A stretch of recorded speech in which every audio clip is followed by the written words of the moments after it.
Je vois que les propos sont inspirés par la nuance, le sens du contraste et la volonté d'avancer ensemble.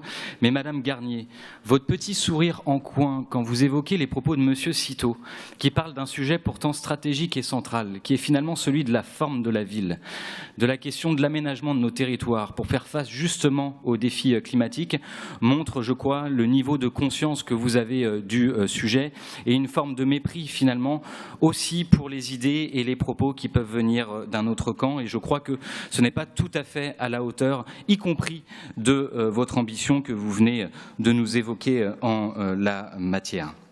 Ensuite, Madame Opelt, c'est un message d'encouragement que je souhaitais vous formuler. Vous encouragez à continuer de citer la CGT. Mais alors, il faut citer jusqu'au bout, parce que vous évoquez les propos de responsables syndicaux évoquant la question des conditions de travail. Et finalement, à travers le projet de nouvel hôpital, se pose la question aussi du service public de santé. Alors, Madame Opelt, vous pouvez dire tout et son contraire. La réalité, c'est que c'est vous et vos amis politiques qui êtes aussi co-responsables de l'état du service public de santé dans ce pays et de la question qu'il a des moyens aussi pour faire face à ces défis de santé, que ce soit en investissement et en fonctionnement, Madame Opelt.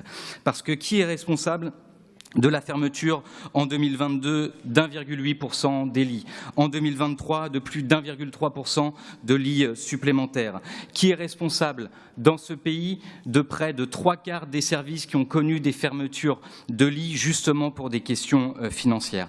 Alors Madame Opelt, quand vous appelez de vos vœux à des investissements majeurs dans le domaine de la santé publique, il faut mettre en accord vos paroles et vos actes, et vous ne nous ferez pas oublier l'état dans lequel se situent aujourd'hui nos services publics, y compris celui de la santé. Parce que lorsque l'on parle de la question du nouvel hôpital, nous parlons d'un projet d'État.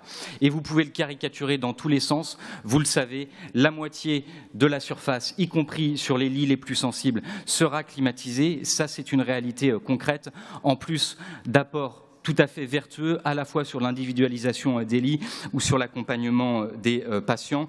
Voilà, ma chère Madame Opelt, le message que je souhaitais vous passer. Continuez de citer la CGT, mais ne vous arrêtez pas au milieu des phrases.